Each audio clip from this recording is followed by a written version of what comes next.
Olá, tudo bem com você que nos acompanha pela rádio e TV Novo Tempo e também pelas plataformas digitais? Seja muito bem-vindo à classe bíblica Apocalipse e Revelações de Esperança. Aqui o pastor Luiz Gonçalves tem sido usado por Deus para nos ensinar sobre esse livro da Bíblia cheio de revelações de Cristo para todos nós. Teremos 21 encontros e hoje nós estamos no 8º dia de estudos. Mas se você perdeu algum desses nossos encontros ou quiser rever algum, é só entrar no ntplay.com. Todos os episódios que foram exibidos aqui vão diretamente para lá, ntplay.com.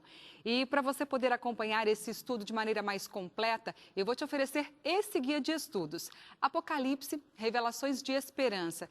Esse guia tem o mesmo nome desse programa de TV e rádio, exatamente porque ele contém os 21 estudos que o pastor Luiz está apresentando aqui e ele é de graça para você. Se você quiser se aprofundar no livro do Apocalipse, é só pedir agora esse guia de estudos. Ele é um presente dos Anjos da Esperança para você, sem custo nenhum, viu? Você não paga nem pelo envio aí para sua casa. Peça agora o seu para você poder acompanhar essa série de estudos sobre o Apocalipse com o pastor Luiz Gonçalves, tá bem? Anota aí como ter o seu. Você pode mandar mensagem agora para o nosso WhatsApp, nesse número que aparece aí na sua tela. Anota ou tira uma foto para ficar mais fácil para você. Além desse número, tem também um número de telefone fixo para você ligar em horário comercial. 0 Operadora 12 21 27 31 21. Anotou? Eu repito para você, 0 Operadora 12 21 27 31 21. Esse é o telefone da Escola Bíblica da TV Novo Tempo e você pode ligar no horário comercial, como eu te disse, e quando te atenderem, você diz que quer estudar o Apocalipse com o pastor Luiz Gonçalves e com o guia de estudos que nós te oferecemos. A gente envia para sua casa com todo carinho, sem nenhum custo. Quer acompanhar o estudo com o pastor agora, já com esse guia em mãos? Eu tenho uma solução para isso também, viu? Você pode baixar agora a versão digital desse estudo. É só acessar novotempo.com/apocalipse. Eu repito também, novotempo.com/apocalipse. Ao digitar esse site, você vai ser levado diretamente para o guia de estudos Apocalipse, Revelações de Esperança. Você clica nele e já começa a estudar agora mesmo com o seu guia de estudos. Vamos convidar o pastor Luiz Gonçalves para chegar mais perto, para esclarecer várias coisas para a gente? Pastor, chega para cá, tudo bem? Olá, Darcy, como vai você? Graças a Deus, na paz. Na paz, e o senhor? Tudo na paz, graças a Deus. Um Pra prazer ser estar usado. aqui. Amém, prazer estar aqui do seu lado. Para nós também. Olá, meu amigo, olá, minha amiga, tudo bem? Deus abençoe você. O tema de hoje é maravilhoso. Reúna a sua família, chame os seus amigos, mandando uma mensagem para eles e vamos juntos a um tema importantíssimo. Darcy. Exatamente, e profundo também. Você aí de casa tem medo do inferno? Acredita que exista inferno? E aí, pastor? No imaginário das pessoas, o inferno é um lugar quente, com fogo, de sofrimento eterno para pessoas que foram más. Não é assim, pastor? As pessoas, infelizmente, têm algumas ideias um pouco diferentes da Bíblia. Diferentes, exatamente. E essa é uma representação do inferno de diferentes autores, inclusive um bem conhecido, Dante Alighieri, que escreveu o livro A Divina Comédia. Não sei se você já viu, mas será que esse inferno é real? Ele existe, afinal, pastor? Inferno? Do jeito que fala? Uma boa pergunta, Darcy. Na verdade, biblicamente falando, a resposta seria sim e não. Sim e não? Sim e não. Ou seja, esse inferno de fogo, que as pessoas ficam lá dentro, queimando e tal, como é o pensamento popular, esse inferno não existe. Mas ele vai existir. Ah, é? Agora, existe hoje um outro inferno, que é mencionado na Bíblia, que nós vamos mostrar daqui a pouco no estudo bíblico. Só que já vou adiantar para você o seguinte, a palavra inferno também significa sepultura. Sepultura, olha só. Novo por aqui. E se não existe um inferno eterno como nos livros e filmes, esse inferno com fogo e sofrimento eterno, é possível também que não exista um céu eterno? Será? Ou o céu eterno é real? E aí, pastor? Com certeza absoluta, o céu é real e a eternidade também é real. O que não é real é o sofrimento eterno. Ah, sim. O sofrimento eterno não é real. Quando eu disse que o inferno não existe, mas existirá, não é esse inferno exatamente do jeito que as pessoas pensam. Ou seja, os ímpios serão queimados, mas quando terminar de queimar, o fogo apaga. Então, aquele negócio de ficar eternamente com choro e ranger de dentes, Sim. aquela coisa que você já ouviu falar Já. muitas vezes, é uma má interpretação da Bíblia. Porque, biblicamente falando, quando a pessoa for morta depois do milênio, ela vai ser morta e vai acabar. O fogo apaga, tudo apaga. Porque se a pessoa continuasse ali dentro, viva, gritando e gemendo para sempre, ela também teria eternidade, né? Exatamente. Só que uma eternidade cruel. Uma eternidade E cruel. um Deus mau que fica botando o dedo na ferida e falando assim, toma, aprende, quem mandou pecar, agora você vai aprender, não sei o quê. É um Deus vingativo. É. Aí não seria Deus, seria o diabo. Exatamente, né? O nosso Deus, ele é um Deus de justiça, mas de misericórdia também, né? Então, a gente tem esse momento aqui para a gente aprender e para a gente poder se entregar por inteiro. Esse momento aqui é um momento de mensagem de salvação para a sua vida. E por isso nós vamos orar agora para que Deus possa abrir o nosso entendimento, a palavra dele possa estar no nosso coração para que a gente não peque contra ele. Mas, pastor, vamos orar? Exatamente, Darcy. Vamos orar agora para o estudo da Bíblia. Querido Pai Celestial, obrigado porque temos a Bíblia Sagrada, a Tua Palavra, porque temos a revelação do Apocalipse e com certeza o Senhor aqui hoje vai nos ajudar a entender muitas coisas que nós talvez não tínhamos muito claro no passado. Que a partir de agora o Teu Santo Espírito toque o nosso coração, abra o nosso entendimento e que esse tema fique claro e possa ser uma bênção para todos nós. É o nosso pedido e agradecimento em nome de Jesus. Amém. Amém. Bom, atenção você aí de casa, que é o momento agora de anotar tudinho, de rever lá no ntplay.com se você perdeu algum episódio, né, pastor? Ainda dá tempo e vamos aos estudos. Deus abençoe. Obrigado, Darcy. Deus te abençoe também. Amém. Muito bem, meu amigo, minha amiga, nós já estamos aqui preparados. Eu tenho nas minhas mãos o manual e a Bíblia, obviamente. Esse manual você deve ter em casa. Se não tem, você poderá adquiri-lo. E na sua tela aparece as informações, as opções, como você pode adquiri-lo. Eu tenho esse conteúdo dentro da minha Bíblia. Por isso, eu vou guardar aqui o manual, colocar na minha cadeirinha. E vamos então somente com a Bíblia, porque aqui eu tenho já todo o material dentro da Bíblia. Certo? E aí, como você está? Tudo bem? Está sozinho? Está sozinha? Hã? E aí, sua família está reunida? Não está? Como é que estão as coisas na sua casa? Eu espero que estejam bem, com a graça de Deus. Mas a partir de agora, as coisas ficarão melhores. Sabe por quê? Porque nós vamos hoje entender um tema extremamente importante dentro do Apocalipse. E também vamos ler outras partes da Bíblia. Fique conosco e tenho certeza você será abençoado. O tema de hoje, você já sabe, é o fim da morte. Olha que tema impactante, né? O fim da morte. Alguns acham que a morte já é o fim, hoje você vai ver o fim da morte. Portanto, para entender esse tema, nós temos que dar uma navegada, uma viajada em vários textos da Bíblia. Aí nós vamos entender.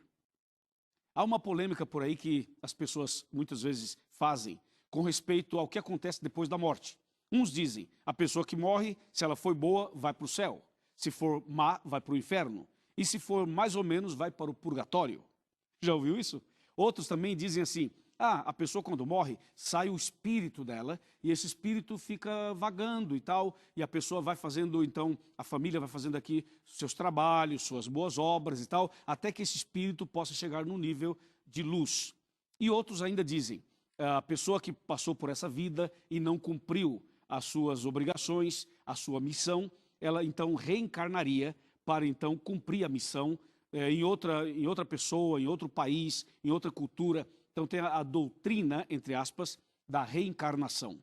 Eu pergunto, seria isso verdade? O que diz a Bíblia sobre esse assunto? O que acontece depois da morte? A pessoa que morreu, ela morreu mesmo ou ela não morreu e está viva em outro plano, em outro lugar? O que significa morte? Morte é o fim ou não é o fim? E depois da morte a pessoa está viva? Se está viva, não morreu. Ou morreu, enfim. E aí? Como é que é o negócio? O que você acha? O que você aprendeu? O que você pensa? E mais, a pessoa que morre pode voltar à noite na sua casa? Pode abrir a cortina, abrir a porta, entrar e aí assustar todo mundo? E alguém fala assim, eu vi fulano que morreu, entrou aqui na minha casa. Será que a pessoa que morreu pode aparecer no centro espírita? Pode aparecer no corpo de um pai de santo ou de uma mãe de santo? Será que o morto volta ou não volta? Fala ou não fala? Está vivo ou está morto realmente? São perguntas para você pensar um pouquinho comigo e aí agora nós vamos abrir a palavra de Deus. E claro, para você saber o que acontece depois da morte, deveria perguntar a alguém que já morreu. Mas alguém que já morreu não fala. Então como é que você vai perguntar para alguém que já morreu? Mas eu tenho aqui alguém que já morreu, mas que está vivo. E esse alguém pode responder a nossa pergunta. O que acontece com a pessoa depois que ela morre? eu tenho aqui a informação de alguém que já morreu, mas que está viva, porque ressuscitou. Veja o que diz Apocalipse 1, capítulo 1, versículos, vamos ler, na verdade, o verso 17 e o verso 18, de Apocalipse 1. Diz assim: quando vi, caí a seus pés como morto.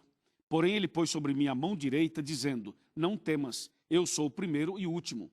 E aquele que vive, estive morto, mas eis que estou vivo pelos séculos dos séculos. E tenho as chaves da morte e do inferno. Esse alguém é Jesus. Jesus morreu, foi sepultado, ressuscitou, está vivo e ele pode dizer o que acontece depois da morte. Ele pode dizer e ele vai nos dizer. Sabe por quê? Porque aqui nas minhas mãos eu tenho a palavra dele. Esse livro maravilhoso é a palavra de Jesus, é a palavra de Deus. Então, quando eu leio aqui, é a boca de Deus falando com a gente. Por isso, através de cada texto, você vai perceber Deus falando com você e respondendo às suas perguntas.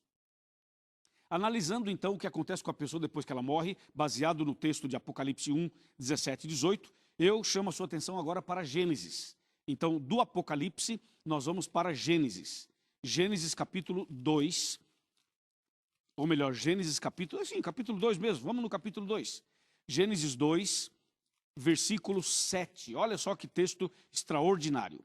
Então formou o Senhor Deus ao homem do pó da terra, e lhe soprou nas narinas o fôlego de vida, e o homem passou a ser alma vivente. Esse texto é chave, é básico, sabe por quê? Porque você só pode saber o que acontece depois da morte se você entender como foi que Deus fez o homem. Quais foram as matérias que Deus usou para fazer o homem. A partir daí, você pode saber o que acontece depois da morte. E nesse texto de Gênesis, nós vemos que Deus usou duas matérias-primas para fazer o homem. A primeira foi o pó da terra e a segunda foi o fôlego de vida.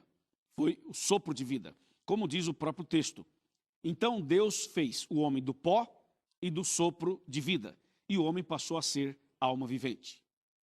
Você percebeu que aqui não tem a palavra espírito? Você percebeu também que Deus não colocou dentro do homem uma alma ou um espírito ou alguma outra entidade? Você percebeu que Deus fez o homem do pó da terra e também do fôlego de vida? Ou seja, há dentro de nós só uma coisa, chamada fôlego de vida, que é a respiração, ó. Entendeu? A respiração, esse ar, esse oxigênio que você respira. Foi isso que Deus colocou no homem quando fez. Fez o homem do pó, soprou no nariz do homem esse fôlego de vida e o homem passou a respirar, a pensar, a se movimentar, a viver. E a Bíblia diz, o homem passou a ser alma vivente. Então, como é que a pessoa, depois que morre, vai sair dela uma coisa que Deus não colocou? Ou seja, se você falar assim, não, a pessoa quando morre, sai uma alma dela. Mas Deus não colocou uma alma dentro da pessoa para sair depois que ela morre. Ou então alguém fala, não, a pessoa morreu e saiu o espírito dela. Também não é verdade, porque Deus não colocou um espírito dentro da pessoa, uma entidade dentro dela, ok? O que é que sai da pessoa depois que ela morre? O fôlego de vida. A pessoa dá o último suspiro e cai e morre. Então, quando ela dá o último suspiro, o que é que sai dela? Sai esse fôlego de vida, ela para de respirar. É isso, nada mais além disso. Agora, tem uma expressão nesse texto que fala assim, Deus fez o homem do pó da terra e soprou fôlego de vida e o homem passou a ser, observou? Passou a ser alma vivente. Observe bem essa palavra ser. Veja que a Bíblia não fala assim, passou a ter, fala passou a ser. Então, essa expressão ser mostra que o homem é, o homem não tem. O texto não fala assim, e o homem passou a ter alma vivente. Não, o homem não tem uma alma, o homem é uma alma. Está certo? Por isso a Bíblia fala, o homem passou a ser. Portanto, eu sou, tu és, ele é. Nós somos.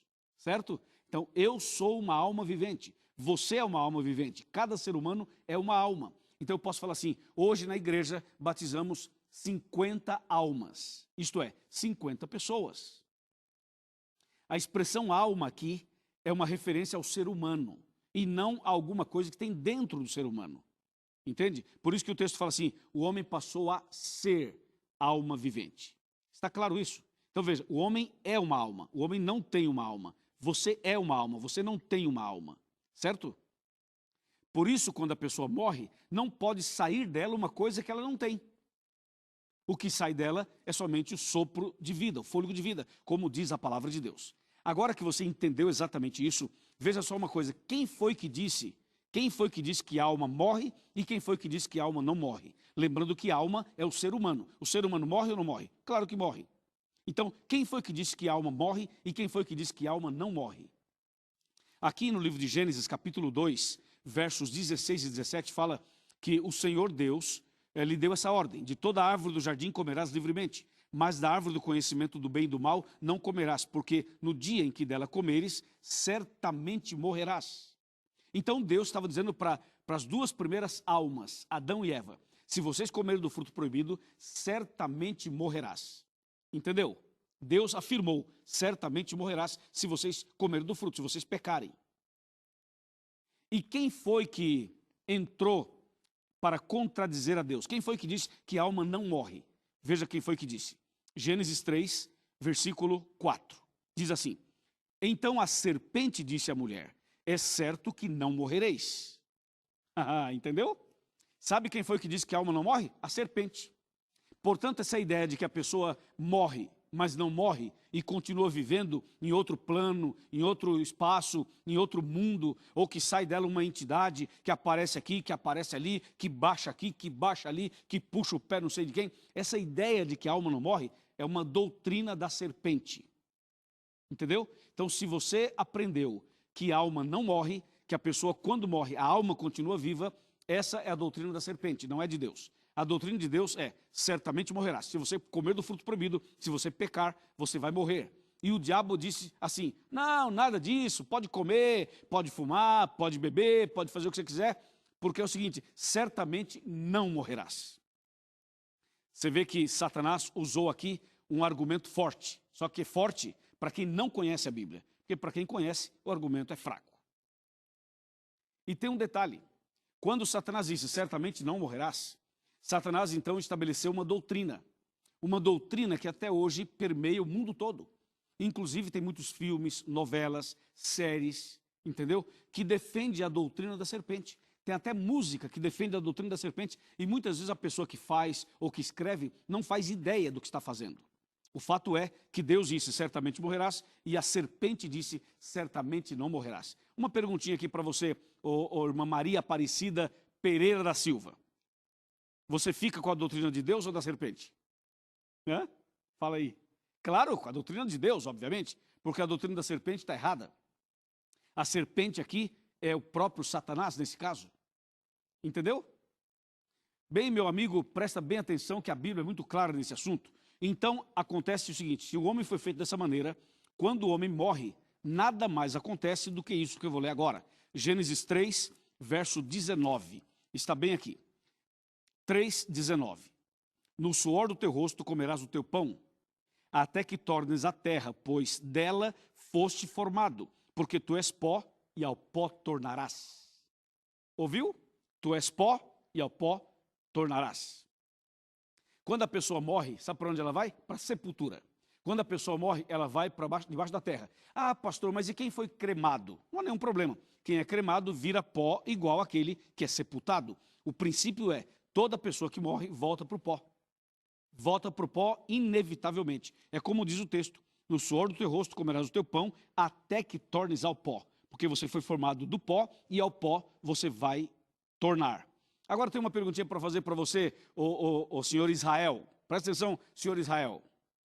É o seguinte: a pessoa que morre, então, pode voltar à noite na casa, entrar no quarto, deitar na cama do lado da esposa, ou do marido, ou do filho, ou da filha, ou aparecer no centro através de um líder espiritual. Será que a pessoa volta ou não volta? O que diz a Bíblia? Eu vou te mostrar. Presta atenção, o senhor Cosme. Senhor Cosme, presta atenção que eu vou te mostrar agora. Veja o que diz o livro de Jó. O livro de Jó é um livro extraordinário. E ele fala também sobre esse assunto. Aqui está Jó 7, 9 e 10. Fala assim, Jó 7, versos 9 e verso 10. Atenção. Tal como a nuvem se desfaz e passa, aquele que desce à sepultura jamais tornará a subir.